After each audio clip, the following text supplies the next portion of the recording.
নমস্কার বন্ধুরা, welcome to my channel power of universe.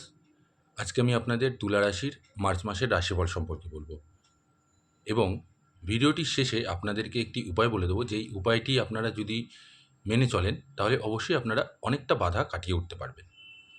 তাই ভিডিওটি না টেনে অবশ্যই শেষ পর্যন্ত দেখার আপনাদের সকলের কাছে অনুরোধ রইল। তাহলে চলুন শুরু করছি আজকে মার্চ মাসের তুলা রাশির মাসিক রাশিফল। এই মাসটা আপনাদের যথেষ্ট ভালো যাবে, কিন্তু সেই সাথে আপনাদের কিন্তু খরচারও বৃদ্ধি হবে, ব্যয় বৃদ্ধি হবে। সেই কারণে আপনারা যথেষ্ট মানসিক অবসাদে বা মানসিক একটা চাপের মধ্যে থাকবেন। মানসিক চিন্তাও অনেকটা পরিমাণে বাড়বে, ব্যয় বৃদ্ধি হবে খুব পরিমাণে। সুতরাং সেই দিকটা একটু মাথায় রাখবেন। অনৈতিক বা অহেতুক কোনো খরচাপাতির মধ্যে আপনারা যাবেন না। যে জিনিসটার এখন প্রয়োজন নেই সেটাকে এড়িয়ে চলাই ভালো, অন্তত এই মাসটা।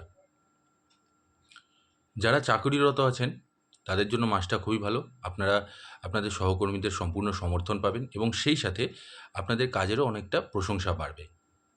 যারা ব্যবসায়ী আছেন তাদেরও ব্যবসায় অনেকটা উন্নতি আসবে, নতুন নতুন ব্যবসার স্রোত খুলবে। এবং যদি আপনারা কোনো জায়গায় ইনভেস্ট করতে চান বা এরকম কোনো চিন্তাভাবনা নিয়ে থাকেন যে নতুনভাবে ব্যবসায় ইনভেস্ট করবেন, সেক্ষেত্রেও আপনারা করতে পারেন, আপনারা ভালো ফল লাভ করবেন। যারা শিক্ষার্থী আছেন তাদের মাসের প্রথম দিকে একটু সমস্যা দেখা দিচ্ছে, তাই পড়াশোনায় মন দিন। যারা বিদেশ যাবেন বলে চিন্তাভাবনা করছেন, যেহেতু আপনার দ্বাদশ ঘরে কেতু বসে আছে, সেই জন্য একটু বেরোনোর আগে আপনারা নিজেদের নথিগুলো সমস্ত কিছু দেখে শুনে তারপরে বেরোবেন। হয়তো আপনি কোনো কিছু ভুলে যেতে পারেন কাগজপত্র নিয়ে বেরোতে, সেক্ষেত্রে আপনাদের সমস্যার সম্মুখীন হতে পারেন। তাই বেরোনোর আগে কাগজপত্র সমস্ত কিছু দেখে নিয়ে তারপরে বেরোবেন। স্বাস্থ্য আপনাদের যথেষ্ট ভালো থাকবে, তবে অনিদ্রা এবং চোখের সমস্যা কিন্তু আপনাদের একটা ভোগান্তি দেবে। প্রেমের সম্পর্কও আপনাদের ভালো। স্ত্রীর সাথে আপনার সম্পর্ক একটু অশান্তিপূর্ণ আছে। সারা মাস জুড়েই আপনাদের সময় অসময় অশান্তি, কথা কাটাকাটি এগুলো লেগে থাকবে। এছাড়া যারা বিদেশ যাত্রা করতে চলেছেন তাদের জন্য বলবো, তাদের কিন্তু ব্যয় বৃদ্ধিও প্রচুর পরিমাণে হতে পারে। অবশ্যই বাইরে বেরোলে খরচা হয়, কিন্তু তবুও আমরা যতটা পারি নিজেদেরকে যদি একটু চাপিয়ে রাখি তাহলে অনেকটা সমস্যার সমাধান হতে পারে। পারিবারিক দিকেও আপনাদের সম্পর্ক ভালো আছে, আয় উন্নতির জায়গাও ভালো আছে। আত্মীয় স্বজন, বন্ধুবান্ধব সবার সাথেই সুসম্পর্ক বজায় থাকবে।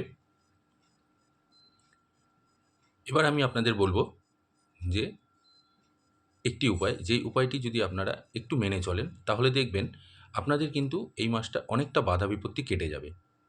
উপায়টি কি? চলুন তাহলে জেনে নিচ্ছি।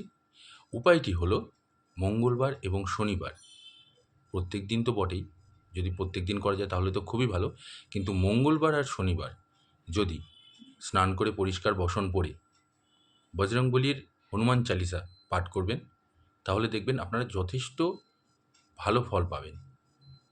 এবং সেই সাথে বজরংবলীকে এই দুটো দিন পান, লাড্ডু এবং সেই সাথে কমলা রঙের সিঁদুর যদি বজরংবলীকে অর্পণ করেন এবং তার সাথে সাথে আপনি হনুমান চালিসাটা পাঠ করবেন, আপনি অবশ্যই ভালো ফল লাভ পাবেন। আশা করছি ভিডিওটি আপনাদের ভালো লেগেছে। ভালো লাগলে অবশ্যই কমেন্ট করে জানাবেন এবং সেই সাথে লাইক আর শেয়ার করে দেবেন। ধন্যবাদ।